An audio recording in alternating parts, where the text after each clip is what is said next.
আসসালামু আলাইকুম, কি অবস্থা সবার? আশা করছি আপনারা সবাই ভালো আছেন। হ্যাঁ, থাম্বনেইল দেখে, টাইটেল দেখে অবশ্যই আপনারা অলরেডি বুঝে ফেলেছেন যে আমি কি ব্যাপারে কথা বলতে যাচ্ছি। বাইক লাভার যারা আছেন, যারা নতুন বাইক কিনতে চাচ্ছেন অথবা পুরোনো বাইকটা চেঞ্জ করে নতুনভাবে মানে মডেল চেঞ্জ করতে চাচ্ছেন, তাদের মাথায় কিন্তু এই প্রশ্নটা অনেক বেশি যে আসলে আমি কোন বাইকটা নেব। এখন সর্বশেষ যেই দুটা বাইক নিয়ে খুব বেশি কথা হচ্ছে, এটা হচ্ছে হোন্ডা হর্নেটের 2.0 লেটেস্ট যে ভার্সনটা আছে সেটা, আরেকটা হচ্ছে এফজেডএস এর ভার্সন 4।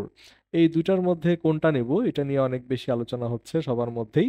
তো আমি যেহেতু নিজেও পার্সোনালি হর্নেট চালাই, সেক্ষেত্রে আমার হর্নেটের প্রতি দুর্বলতাটা বেশি, কিন্তু আসলে আমি এই দুর্বলতার বাইরে বের হয়ে এসে যেটা স্পেসিফিকেশন বা সবকিছু দেখে আপনাদের সাথে কম্পেয়ার করে আমার ব্যক্তিগত মতামতটা আমি আপনাদের সাথে শেয়ার করব। আর সেক্ষেত্রে আশা করছি আপনারা ডিসাইড করতে পারবেন যে আপনার জন্য আসলে কোনটা আপনার জন্য সুইটেবল হবে, আপনারা নিজেরাই বেছে নিতে পারবেন। হ্যাঁ, আরেকটা জিনিস শুরুতেই বলে রাখছি, যদি ইনফরমেশনে আপনাদের কাছে কোথাও মনে হয় যে আমি ভুল বলেছি, তো সেক্ষেত্রে অবশ্যই কমেন্ট করে আমাকে শুধরে দেবেন। আমি অবশ্যই পরবর্তীতে আরো ভালোভাবে এগুলো আপনাদের সামনে উপস্থাপন করার চেষ্টা করব। তো কথা না বাড়িয়ে শুরু করি। হর্নেট 2.0 এবং এফজেডএস ভার্সন 4 যেটা, এই দুটার মধ্যে তুলনা করার ব্যাপারেই আজকে এই ভিডিওটা তৈরি করছি। আমি প্রত্যেকটা ব্যাপার যেখানে আমার কাছে মনে হয়েছে ডিফারেন্স আছে এবং আপনারাও হয়তো সার্চ করলে পাবেন, এই সবগুলো ব্যাপার নিয়ে আমি আপনাদের সাথে এখন কথা বলবো। হর্নেটের ইঞ্জিনের ব্যাপারে যদি বলি, এটা হচ্ছে 184.4 সিসি ফুল স্ট্রোকের সিঙ্গেল সিলিন্ডার এয়ার কুলড একটা ইঞ্জিন।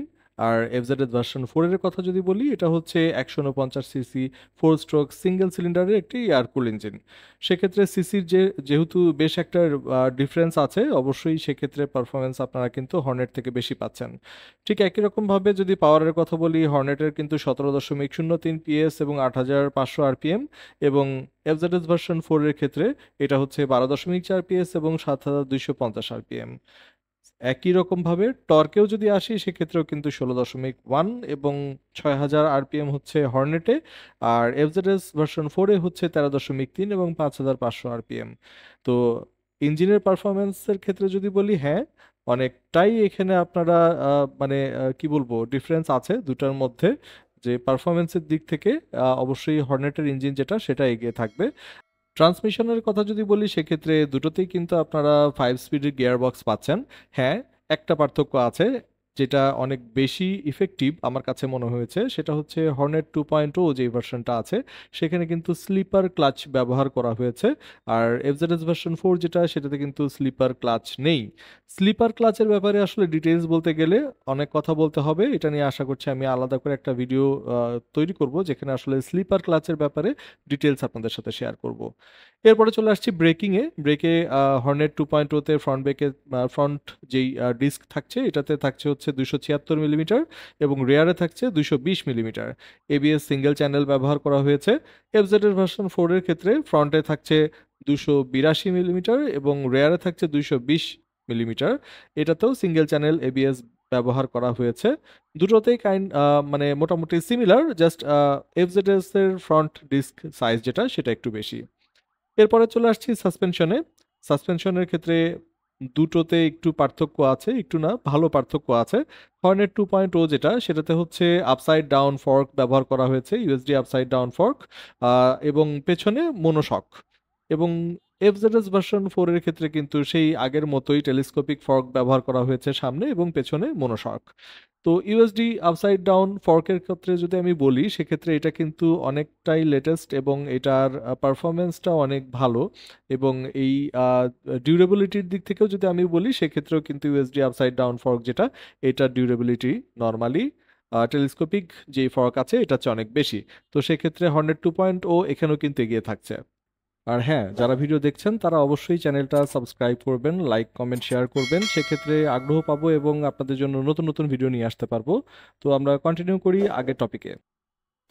টায়ার এবং চাকার সাইজের ব্যাপারে যদি সবকিছু বলি, সেক্ষেত্রে হর্নেট 2.0 তে ফ্রন্টের যে টায়ার সাইজ থাকছে, এটা কিন্তু 110/70, আর পেছনেরটা হচ্ছে 140/70।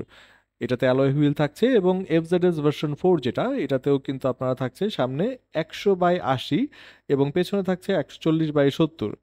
ফ্রন্ট টায়ারের সাইজের কথা যদি বলি সেক্ষেত্রে কিন্তু অবশ্যই হর্নেট এফজেডএস ভার্সন 4 এর থেকে অনেক বেশি এগিয়ে থাকছে এবং সামনে এটা ইউএসডি আপসাইড ডাউন ফর্ক থাকা এবং 110 সাইজের টায়ার থাকার কারণে এটার স্ট্যাবিলিটি এবং কন্ট্রোলিং এফজেডএস ভার্সন 4 এর থেকে অবশ্যই বেশি হওয়ার কথা। যদিও আসলে আমি খুব ইফেক্টিভলি দুটো বাইক চালিয়ে দেখিনি, তবে কনফিগারেশন কিন্তু এটাই বলছে যে এখানে হর্নেটটাই এগিয়ে থাকবে। ফুয়েল ক্যাপাসিটির কথা যদি বলি সেক্ষেত্রে হর্নেট 2.0 তে 12 লিটারের ফুয়েল ক্যাপাসিটি আছে, যেখানে আছে এফজেড ভার্সন 4 একটু এগিয়ে, এটাতে 13 litre, 1 litre fuel capacity FZS version 4-এ বেশি। তো আসলে এটা খুব বেশি মানে মেজর কোনো ডিফারেন্স না, 1 লিটার তেলের জন্য আসলে খুব একটা প্রবলেম হওয়ার কথা না, মোটামুটি সিমিলার ক্যাপাসিটি আছে দুটোতে। আর ওয়েটের কথা যদি বলি হর্নেট 2.0-তে এটার ওয়েটটা হচ্ছে 142 কেজি, যেখানে এফজেডএস ভার্সন 4-এ ওয়েট হচ্ছে 135 কেজি। তো এখানে ওয়েটটা, হ্যাঁ, কেউ কেউ এটাকে দুইভাবে আসলে নেয়। কেউ কেউ ভাবে যে ওয়েটটা যদি বেশি হয় সেক্ষেত্রে লং হাইওয়েতে বাইকটা চালায় মজা, স্ট্যাবিলিটি অনেক বেশি থাকে। আর যদি অনেকে মনে করে যে হ্যাঁ আমি কমিউটিংয়ের জন্য শহরের মধ্যে চালাবো, সেক্ষেত্রে একটু হালকা হলে কিন্তু মুভ করা, কাটাকাটি করে যাওয়া অনেক সহজ, সেক্ষেত্রে কিন্তু আবার এফজেডটা এগিয়ে আছে। তো দুটোর ক্ষেত্রে আসলে ওয়েটের ডিফারেন্স আমি যেটা পেয়েছি 7 কেজি। তো এটা খুব বেশি আসলে ডিফারেন্স না, তারপরেও আসলে হর্নেট এখানতে ওয়েটটা কিন্তু বেশি। এরপরে আসছে মোস্ট ইন্টারেস্টিং পার্ট, যেটা হচ্ছে স্পিড, যেটা নিয়ে অনেকের মাথা ব্যথা। যদিও আসলে আমি কখনো এটা পার্সোনালি টেস্ট করি নাই, আমি ইন্টারনেটে প্লাস এক্সপার্টদের সাথে কিছু ডিসকাশনের মাধ্যমে যেটা ইনফরমেশন পেয়েছি, হর্নেট 2.0-তে 0 থেকে 60 পর্যন্ত স্পিড উঠতে 5 সেকেন্ডেরও কম সময় লাগে। আর 0 থেকে 100 পর্যন্ত যেতে অ্যারাউন্ড 11 সেকেন্ডের মতো টাইম লাগে, 12 সেকেন্ডের মতো টাইম লাগে, যেখানে এফজেডএস ভার্সন 4 বেশ অনেকটা পিছিয়ে আছে।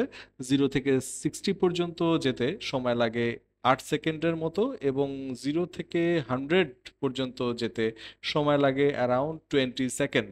তো এদিক থেকে কিন্তু যেহেতু সিসি বেশি আর সবকিছু বেশি, এই স্পিডের খেলাতেও কিন্তু হর্নেট এগিয়ে থাকছে। আর টপ স্পিডের কথা যদি বলি সেক্ষেত্রে হর্নেট 2.0 থেকে আসলে আমরা প্রায় 130-এর কাছাকাছি টপ স্পিড পাচ্ছি, এবং এফজেডএস ভার্সন 4 থেকে এটা আমরা টপ স্পিডের কথা যদি বলি সেক্ষেত্রে 110-11-র মতো আমরা টপ স্পিড পাবো। এইটাই আসলে এখন পর্যন্ত আমার ফাইন্ডিংস। এবং এরপরে যেটা থাকে সেটা হচ্ছে বাজেট। বাজেট নিয়ে যদি আমরা কথা বলি সেক্ষেত্রে প্রাইসের কিন্তু ভালো একটা ডিফারেন্স আছে। ডিফারেন্সটা কিরকম? হর্নেট 2.0 যেটা, এটার প্রাইসটা বাংলাদেশে বর্তমানে হচ্ছে 2,89,000 টাকা, এবং এফজেডএস ভার্সন 4 যেটা, এটাতে কিন্তু প্রাইস হচ্ছে 2,99,500 টাকা। তো এখানে কিন্তু ফ্যাসিলিটির দিক থেকে যদি আমি চিন্তা করি সেক্ষেত্রে হর্নেট এগিয়ে আছে কিন্তু প্রাইসটা কম। আর যদি নর্মালি জাস্ট ভালো লাগা বা পছন্দ বা একটু কমফোর্টেবল রাইডের কথা চিন্তা করি, এফজেডএস নিঃসন্দেহে কমফোর্টেবল একটা বাইক। সেক্ষেত্রে এটার প্রাইসটা কিন্তু 2,99,500, মানে হর্নেটের থেকে কিন্তু কিছুটা বেশি। আর এই দুটোর মধ্যে আমি যদি আসলে পার্সোনালি নিতে চাই সেক্ষেত্রে অবশ্যই হর্নেট 2.0 যেটা, এটাই নিব। আর অন্য কিছু ছোটখাটো যেই ব্যাপারগুলো আছে সেটা হচ্ছে মানে ব্লুটুথ কানেক্টিভিটি, তারপরে fully digital instrument cluster, headlamp এবং টেইল ল্যাম্প হচ্ছে এলইডি, এগুলা কিছুটা সবই সিমিলার, জাস্ট এফজেডএস ভার্সন 4 যেটা, সেটাতে আপনার হচ্ছে ব্লুটুথ কানেক্টিভিটি আছে, মোবাইল ফোনের সাথে ব্লুটুথ কানেক্ট করতে পারবেন। তো এখন পর্যন্ত আমার যেটা মনে হয়েছে যে আমার জন্য, আমি যদি আসলে ব্র্যান্ড চেঞ্জ করি অথবা আমি যদি অন্য কোনোটা নিতে চাই সেক্ষেত্রে কিন্তু আমি হর্নেটের দিকেই বেশি আগাবো। হ্যাঁ, এখানে কিছু কারণ আছে। ইঞ্জিনটা পাওয়ারফুল, স্লিপার ক্লাস পাচ্ছি, আপসাইড ডাউন ফর্কস পাচ্ছি, যেটাতে আমাকে আরো বেশি কমফোর্টেবল এবং একটা ভালো পারফরমেন্স আমি পাবো আশা করছি। আর যে ক্ষেত্রে আরেকটা দিক থেকে যদি আমি চিন্তা করি সেক্ষেত্রে আমার যদি ফুয়েল এফিশিয়েন্ট এবং হচ্ছে ব্লুটুথ কানেক্টিভিটি দরকার হয় সেক্ষেত্রে, প্লাস খুব বেশি কমিউটিং করি সেক্ষেত্রে আমি কিন্তু এফজেডএস ভার্সন 4 নিব, যেক্ষেত্রে আমার মানে মাইলেজটা একটু বেশি পাবো আমি, ব্লুটুথ কানেক্টিভিটি থাকবে। এই সব কিছু মিলায়ে আলাদা করে বিবেচনা করতে হবে। এখন যেহেতু পারচেস করবেন আপনারা, কিউরিসিটি আপনাদের, আমি সম্পূর্ণ আমার ব্যক্তিগত মতামত শেয়ার করেছি আপনাদের সাথে। এর বাইরে আসলে আপনারা যদি কোনো কিছু ডিসাইড করেন, কোনো কিছু ভাবেন, তো অবশ্যই আপনারা নিজেরা নিজেদের মতো ডিসিশন নেবেন। এবং আমি যদি কোনো ভুল ইনফরমেশন দিয়ে থাকি সেক্ষেত্রে অবশ্যই আমাকে কমেন্ট করে জানান, আমি আমার ইনফরমেশনগুলো কারেক্ট করার চেষ্টা করব, অথবা পরবর্তীতে যেন এরকম কোনো ভুল কোনো ইনফরমেশন না দিই এটা অবশ্যই আমি চেষ্টা করব। এটা আমার সবসময়ের চেষ্টা থাকে। আর পাশে থাকুন।